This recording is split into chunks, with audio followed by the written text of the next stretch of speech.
America అధ్యక్షుడు Donald Trump తీసుకున్న H1B visa fee పెంపు నిర్ణయం టెక్ ఇండస్ట్రీలో భారీ గందరగోళానికి దారితీస్తోంది.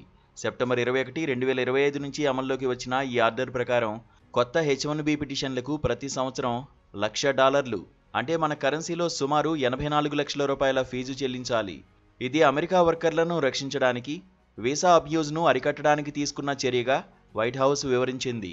అయితే ఈ భారీ మొత్తం ఫీజు భారతీయ ఐటీ కంపెనీలపై అదనపు భారాన్ని విధించడంతో TCS, ఇన్ఫోసిస్, విప్రో వంటి దిగ్గజాలు వ్యూహాత్మక మార్పులు చేపడుతున్నాయి.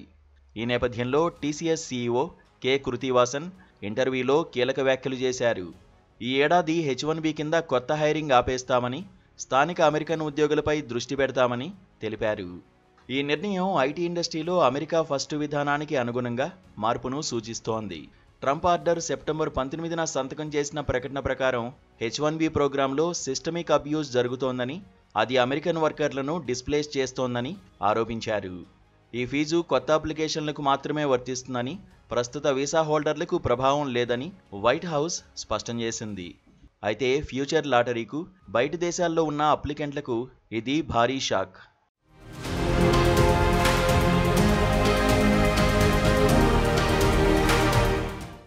ఐటీ కంపెనీలు ఇప్పటికే ఉద్యోగులకు యూఎస్లోనే ఉండండి అని అలర్టులు ఇచ్చాయి.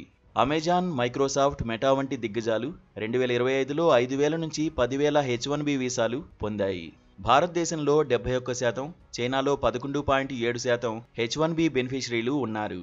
USCIS డేటా ప్రకారం 2009-25 మధ్య TCS 98,259 H1B వీసాలు పొంది అత్యధికంగా ఉంది. 2025లో మాత్రమే 5,505 వీసాలు అప్రూవ్ అయ్యాయి. తర్వాత రెండో స్థానంలో అమెజాన్ ఉంది. ఈ ఫీజు ఐటీ అవుట్సోర్సింగ్ మోడల్ను ప్రభావితం చేస్తుందని విశ్లేషకుల అంచనా. TCS CEO కృతివాసన్ బిజినెస్ స్టాండర్డ్కి ఇచ్చిన ఇంటర్వ్యూలో, అమెరికాలో మాకు సరిపడా H1B ఉద్యోగులు ఉన్నారు. మా కంపెనీలో 32,000 నుంచి 33,000 మంది సిబ్బంది ఉండగా 11,000 మంది H1Bపై వచ్చిన వారని చెప్పారు. ఈ ఏడాది ఇప్పటికే 500 మందిని భారత్ నుంచి పంపించామని, కానీ మిగిలిన ఏడాది కొత్త H1B హైరింగ్ ప్లాన్ లేదని స్పష్టం చేశారు. స్థానిక అమెరికన్ ఉద్యోగుల నియామకాలే కొనసాగిస్తాం. H1Bపై ఆధారపడ్డాన్ని క్రమంగా తగ్గించాలనుకుంటున్నామని తెలిపారు. L1 వీసాలు సహాయపడతాయి, కానీ H1Bను పూర్తిగా రీప్లేస్ చేయలేవని వివరించారు. TCS ఇప్పుడు యుఎస్లో 70% స్థానిక ఉద్యోగులపై దృష్టి పెడుతోంది. ఇది ట్రంప్ అమెరికా ఫస్ట్ విధానానికి సరిపోతుంది.